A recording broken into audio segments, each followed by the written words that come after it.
for our press conference on look at this. Somebody come look at this. Most important look at this. That's getting Somebody come and look at this. attention relative to its importance in our country. And like many other issues, we're going to be deciding on November 5 what kind of a country we're going to be. And it applies to this issue as well. President Trump had withdrawn the U.S. from the WHO, and of course the Biden administration, like every other disastrous decision they made, reversed those policies when the Biden-Harris administration got in charge. Well, later this week, the UN is going to hold a, quote, summit for the future. And they're going to produce, this is right from their website, an intergovernmentally negotiated, action-oriented pact for the future with a chapter on transforming global governance. Ascending beyond the powers being sought by its subordinate agency, the WHO, the UN is seeking even broader and more powerful authority, as you will hear a lot about today. The Biden-Harris administration apparently intends to fully support the surrender and compliance of the U.S. to the UN in these endeavors. They are aligned with the international globalists that hate America, that hate the Constitution, that hate our founders, that hate our founding Judeo-Christian principles, and they want America to become like the rest of the world. Yep. They don't want us to be subordinate to or governed by our Constitution. Nope. No, they want America to be subordinate to and governed by the UN, the World Health Assembly, and the WHO. And in fact, they intend to join with others at the UN summit this week to vote to award additional powers to the UN Secretary General. They seek to facilitate the evolution of the UN from an international cooperative body to an international governing body. These powers would be triggered by any one of a number of so-called global emergencies, whether it was a so-called climate emergency, a health emergency, a cyber emergency, or a gun violence emergency, whatever that's supposed to be, a financial emergency, or whatever they deem appropriate. And the Biden-Harris administration is in full agreement with the UN and the WHO on efforts to place us under their authority and to require such things as their international health regulations, including the surveillance of U.S. citizens, the censoring of dissenting views, and much more.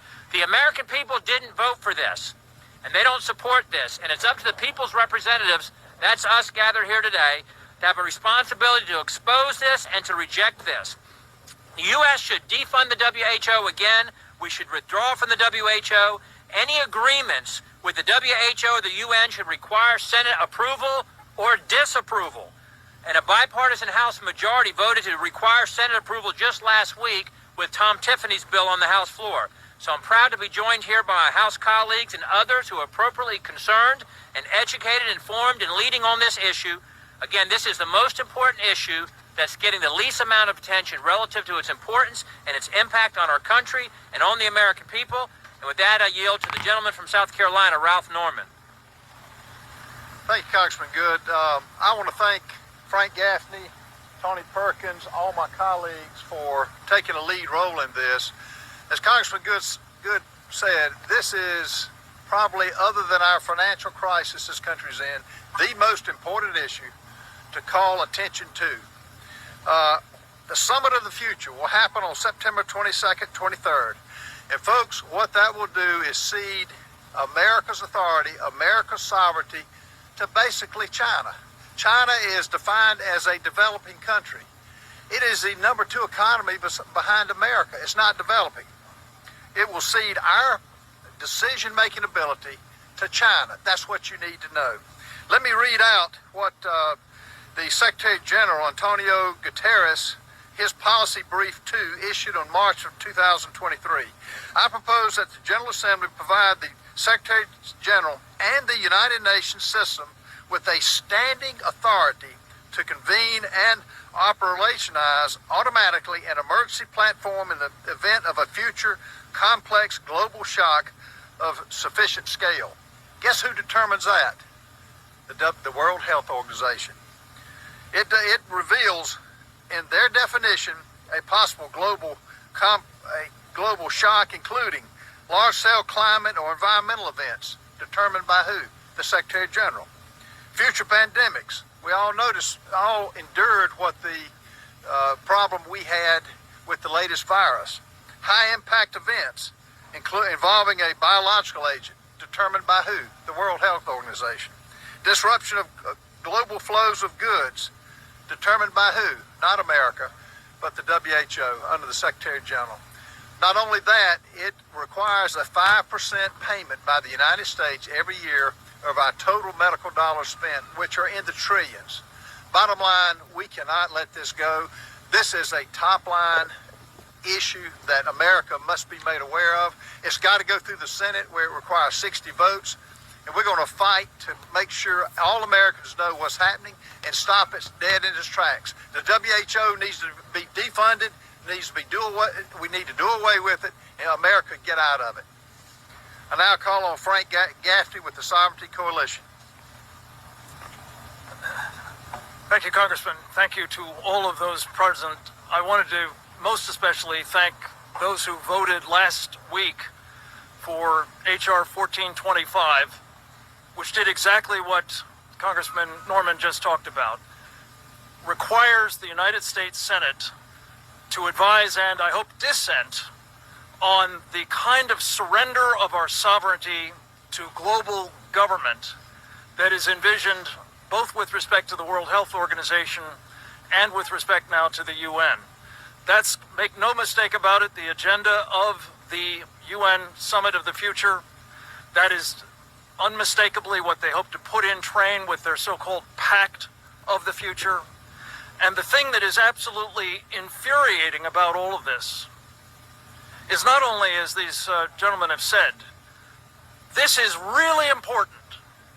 And most people in the media, most people in government, certainly the vast majority of Americans have no idea this is even going on, let alone reading in the rest of us. So it seems to me that what is needed now is not only to have the Senate charged, as with the World Health Organization's International Health Regulation Treaty, also the Pact for the Future. There must be no application of whatever they come up with in terms of world government by the UN Secretary General without the Senate's advice and consent. And secondly, I call here today on former President Donald Trump to use his platforms to address and draw out his opponent, the Vice President of the United States, on whether or not she supports world government. And if she doesn't, for her to disavow what the Biden administration is doing right now to try to bring it about. Thank you very much. Next up is Andy Biggs. Thank you, Frank, and thanks to Bob and Ralph for organizing this, and for all who are standing with us, and my colleagues, and those who are concerned about this. You know, this administration has attacked United States sovereignty since day one. They've done it by attacking our geographical integrity, and now they want to cede our sovereignty over to the United Nations, and in particular the World Health Organization. It's important to understand that how critical it is that we let the American people know how dangerous this administration is and their policies are. So, when we think about it, $850 million, that's our annual assessment today to the World Health Organization. But we consistently pay more than our assessment. Why is that? Because this administration wants to pay more. And we're the folks at the United Nations working hand in glove with the World Health Organization to have their way, we would be spending even more. And we'd be spending more to become enslaved to them because of the things that my previous speakers, my co-speakers have said. I introduced legislation, H.R. 2022, which gets us out of the World Health Organization and defunds our portion of it. Why is that? It's because the World Health Organization has become captured. It's been captured by our international adversary, China. We saw that as a result of the COVID-19 issue and how the World Health Organization protected Xi Jinping and the Chinese. We can't give up any more of our sovereignty, any more of our geographical integrity, any more of our economic integrity to foreign actors who have no concern about the United States of America other than to take our power and our money away. This administration is all in for it. That should be enough to tell everyone that this is a non-starter. I appreciate my colleagues for helping raise this today. I appreciate you and the media being here today, because this will be an ongoing effort. An ongoing effort as the out-of-control spending that Congress is engaged in, coupled with the border problems that we have. Let's at least not turn over our healthcare apparatus to folks from a United Nations or an international multilateral institution that has no concern for us. So I thank you for being here, and now I yield to the gentlelady from Wyoming, my friend Harriet Hageman. Thank you. In my home state of Wyoming, we have common sense, something that seems to be sorely lacking in the Biden-Harris administration. Wyomingites that I have spoken with consistently ask why this administration would push to fund any organization that has clearly come under the control of the Chinese Communist Party. They wonder why Biden and Harris would try to enter into unconstitutional agreements with foreign entities that would force Americans to give up their sovereignty. It is worth noting that the bulk of the WHO's budget comes from voluntary contributions from multiple countries and organizations. Throughout the past decade, the United States has donated billions of taxpayer dollars, making us the WHO's largest financial contributor. Over this time, the CCP has exerted an expanded influence and corrupted the organization's data, research, and information sharing.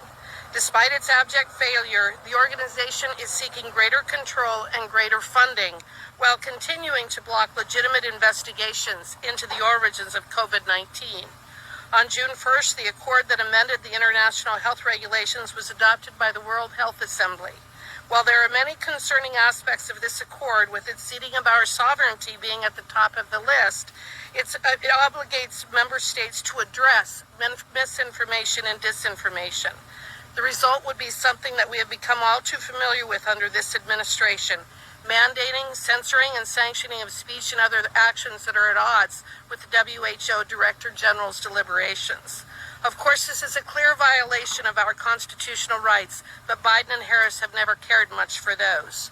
I have co-sponsored legislation introduced by Congressman Chip Roy, the No Taxpayer Funding for the World Health Organization Act, which would prohibit the U.S. from making any assessed or voluntary contributions to the WHO.